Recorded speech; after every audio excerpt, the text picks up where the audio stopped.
If you walked into a coin shop this Monday and thought, wait, are we running out of silver again? Stop right there. In the next few minutes, I'm going to show you exactly why shelves can look thin, premiums can jump, and certain coins can vanish from the case even when the metal absolutely still exists, and how misunderstanding that difference can cost you real money. Today is Monday, New York time. Drop the day and date you're watching from in the comments because I always like seeing how long these inventory waves last and how different regions feel them at different speeds. Now let's slow this down properly. Monday panic has a rhythm. It usually starts over the weekend. A headline floats around. Maybe it's geopolitical, maybe it's macro, maybe it's just a viral post showing an empty display case with dramatic music behind it. By the time markets reopen, futures have moved, social media is loud, and people walk into shops already convinced something major is unfolding. They look into the glass, and what do they see? A thinner tray of 90%, a gap where government coins normally sit, fewer recognizable 1-ounce pieces, and that visual triggers something primal. Here we go again. But here's the first rule you need to lock in your head. Thin is not empty. Empty is not non-existent. And non-existent is not the same as unavailable at this moment in this form. Those are 3 different conditions.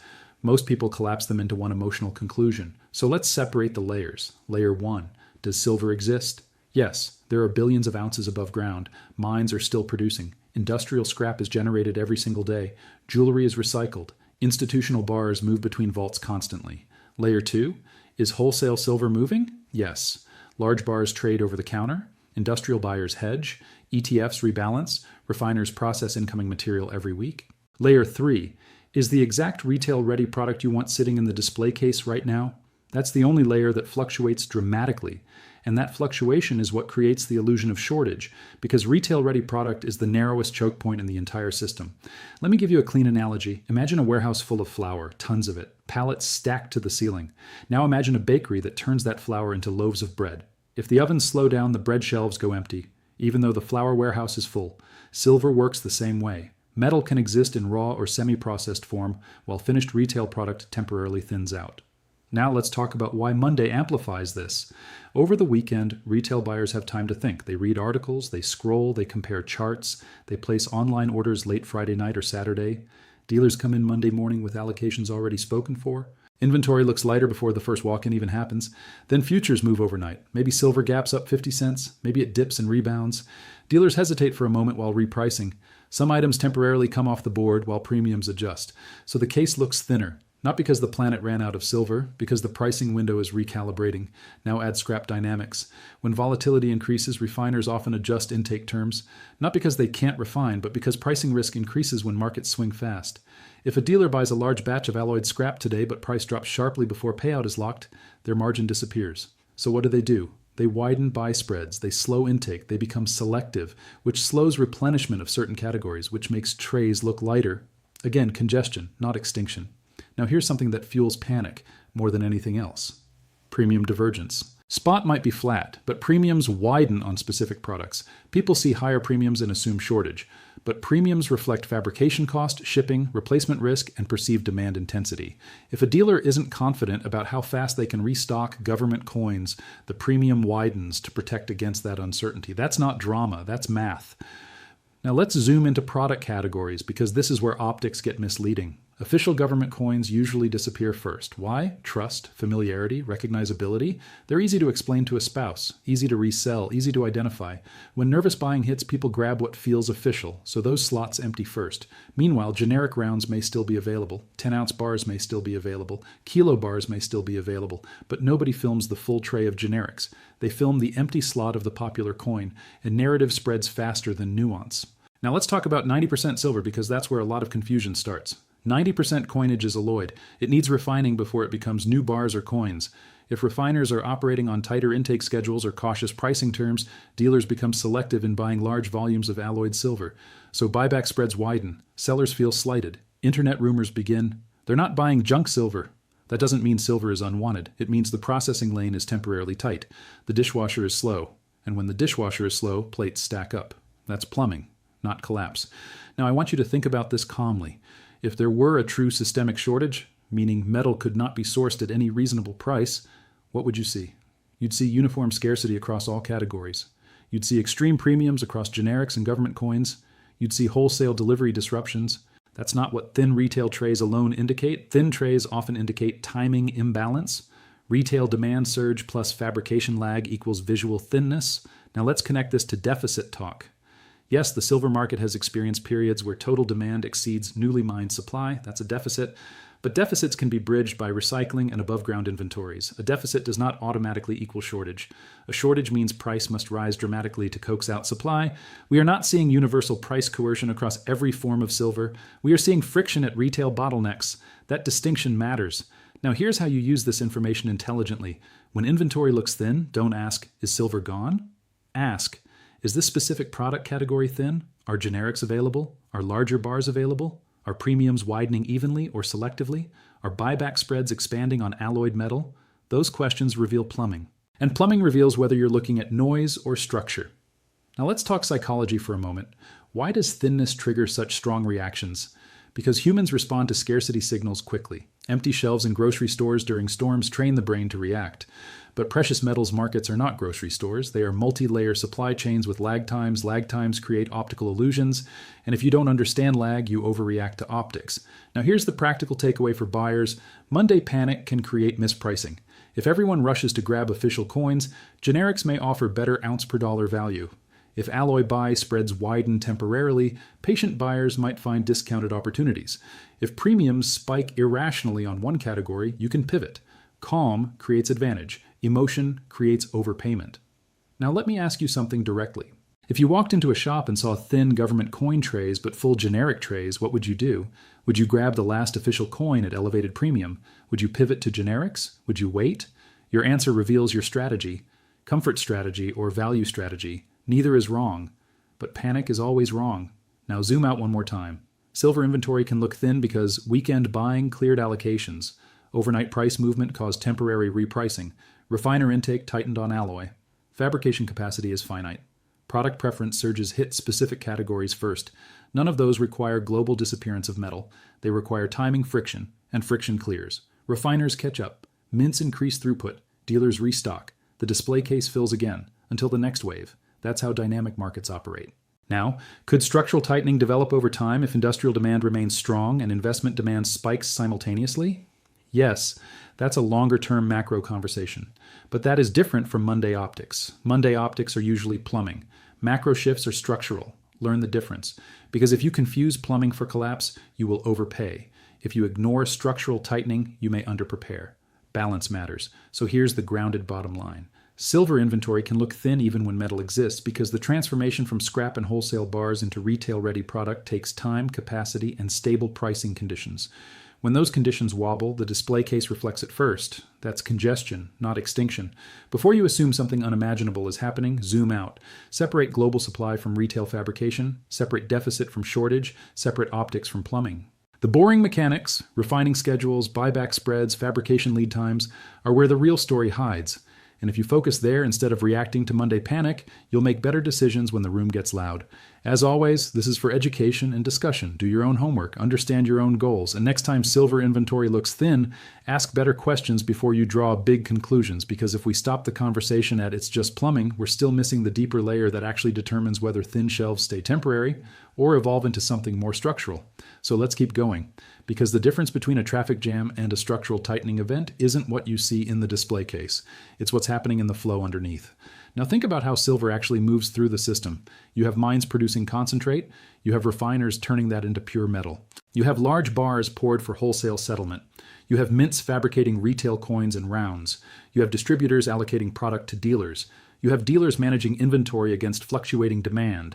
Every one of those steps has capacity constraints, not theoretical constraints, real ones.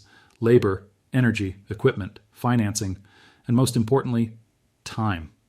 Silver does not teleport from a scrap pile into a monster box. It moves through a chain. And when volatility increases, that chain becomes more cautious. Here's what that means in practical terms. When markets are calm, refiners are comfortable locking in pricing quickly. Dealers are comfortable buying scrap aggressively. Mints run predictable schedules. Distributors allocate normally. Inventory flows. But when markets are jumpy, and Monday is often the most jumpy day, everyone in the chain hesitates just a little. Refiners might lengthen settlement windows. Dealers might widen buy spreads. Mints might prioritize certain contracts over others. Distributors might ration fast-moving products. That little hesitation compounds through the system, and what you see at the retail level is thinner trays, not because silver vanished, because velocity slowed. Velocity is the key word here, not supply. Velocity.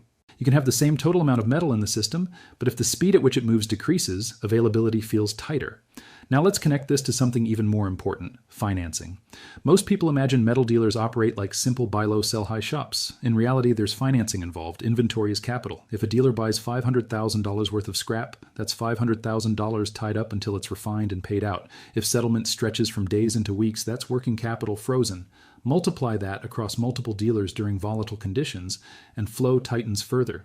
So when you see a shop temporarily hesitant to buy certain alloy categories, that's not rejection of silver, that's balance sheet management. And balance sheet management affects what you see in the case. Now let's talk about another dynamic that intensifies Monday optics, futures pricing. Silver is heavily influenced by futures markets. Futures trade nearly around the clock. Retail shops don't. If futures move sharply Sunday night, retail dealers walk into a pricing mismatch Monday morning. Do they immediately reprice every product? Sometimes. Sometimes they pause. Sometimes they pull certain items until volatility settles. That creates short-lived gaps in availability. Again, optics. Now let's zoom out even further. Silver demand is not monolithic, it's layered. Industrial demand, investment demand, hedging demand, speculative demand.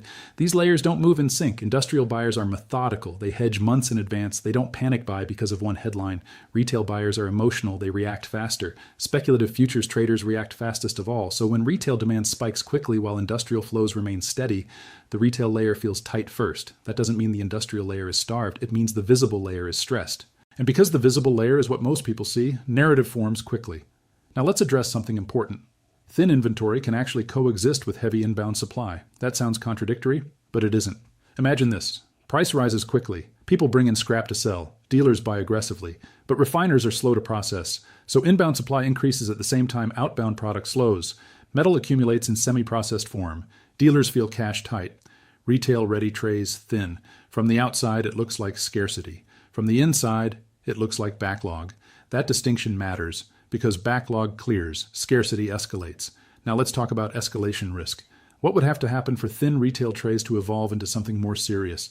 Two things would need to align: sustained high investment demand layered on top of strong industrial demand, and constrained recycling or refining throughput for an extended period. If those persist simultaneously, price pressure builds structurally. But that's not determined by one Monday. It's determined by weeks and months of persistent imbalance. Right now, most Thin Monday episodes are short-term demand surges colliding with finite fabrication capacity. That's friction. Friction is not failure. Now I want you to think like a professional allocator for a moment. If you were managing capital and saw thin retail trays, would you assume global supply collapse? No. You would examine warehouse inventories, open interest trends, lease rates, industrial procurement signals, fabrication lead times, because professionals don't react to optics, they react to plumbing. Now here's something subtle but powerful. Silver's retail market is small relative to global financial markets. It doesn't take a massive capital wave to thin trays. It takes modest, concentrated buying in popular categories. That's why official coins disappear first. They are standardized. They are trusted. They are easy to liquidate later. Generics require more buyer education, so in a rush, familiarity wins. And familiarity emptying first creates dramatic photos, but generics sitting in trays rarely make headlines. Now let's connect this to premiums one more time, because this is where money is actually made or lost. If premiums widen on one category while others remain stable, that tells you demand concentration is uneven. Uneven demand creates opportunity. If everything widens uniformly and stays elevated persistently, that suggests structural tightness. The difference is duration and breadth. One is a wave, the other is a shift. Most Monday panics are waves. They feel dramatic. They subside. The trays refill. The narrative fades. Now here's a strategic question for you. When panic hits, do you want to be the person reacting to empty slots? Or the person calmly evaluating which products are mispriced relative to underlying metal value? That's the edge, because panic compresses thinking. Calm expands options. Now let's take this even deeper. Silver markets are influenced by macro variables far beyond retail shop dynamics. Interest rates, currency strength, energy costs, industrial cycles. If macro conditions shift in a way that drives sustained investment inflows, retail tightness could persist longer. But you don't measure that by Monday trays. You measure it by sustained premium elevation and wholesale tightness. That's where you look. Now, I want to address a common mental trap. People assume that because silver has experienced deficits in some recent years, any thinness equals confirmation of collapse. But deficits can be absorbed by above-ground inventories and recycling for long periods. Markets adjust gradually until a threshold is reached. Thresholds don't appear overnight, they build. They compress. They signal through multiple channels. Monday panic optics alone are not a threshold signal. They are noise, important noise. But noise. Now here's something else. Dealers are risk managers. They do not want to be caught long inventory into falling price. So during volatility, they become conservative. Conservatism slows flow. Slow flow increases perceived tightness. That loop can exaggerate optics temporarily. But once price stabilizes, flow resumes. Now imagine a different scenario. Imagine thin trays persist for weeks. Premiums remain elevated across all categories. Wholesale bars become harder to source. Industrial users begin reporting procurement difficulty. That would be a different conversation. That would signal structural shift, but that requires breadth and duration, not one Monday. So the question becomes, are we seeing breadth and duration, or are we seeing concentrated retail demand colliding with finite fabrication capacity? Right now, most episodes fall into the second category, an understanding that prevents emotional overreaction. Now let's step back and ask a more philosophical question. Why does the market repeatedly generate these thin, then refill cycles? Because silver sits at the intersection of monetary psychology and industrial utility. It is small enough to move quickly, large enough to absorb volatility, emotional enough to spark retail waves, practical enough to sustain industrial demand. That combination creates oscillation. And oscillation creates repeated panic moments. But oscillation is not collapse. It's a feature of the system. Now here's the practical takeaway for long-term stackers. If your strategy is accumulation over years, thin Monday trays should not change your thesis. They might change your product selection. They might change your timing, but they should not trigger emotional decision-making. If your strategy is short-term flipping, then premium behavior matters more. You must track buyback spreads carefully. You must understand that alloy categories can widen during volatility. Different strategy, different reaction. Now let's push this to a macro edge. If global monetary conditions shift, meaning sustained inflation pressure or currency instability, investment demand for metals could increase materially. If that overlays strong industrial demand, then the retail layer could feel tighter for longer. That's when thin optics transition towards structural repricing. But again, that is measured over months, not Mondays. Now let me ask you something important. If next Monday the trays refill and premiums normalize, what happens to today's panic narrative? It disappears. Because panic feeds on visuals. Remove the visual trigger and the story fades. That alone tells you how fragile the narrative is. Strong structural shifts do not fade with a restock. They persist. So watch persistence, not optics, watch breadth, not single categories, watch duration, not headlines, because markets reward those who measure correctly and penalize those who react emotionally. So here's the extended bottom line. Silver inventory can look thin even when metal exists because velocity slows during volatility. Fabrication capacity is finite. Refining intake tightens under pricing risk. Dealers manage balance sheets conservatively. Retail demand concentrates in familiar categories, and visual optics spread faster than plumbing realities. That's the system. Not collapse, not disappearance, but friction. And friction is part of how this market functions. The real edge is not predicting the next panic. It's understanding the mechanics behind it, because once you understand the mechanics, you stop reacting to empty slots, and you start thinking in terms of flow. And flow is where the truth lives. As always, this is for education and discussion. Do your own homework. Understand your own time horizon. And the next time silver inventory looks thin on a Monday, don't ask, is it gone? Ask, where is the bottleneck?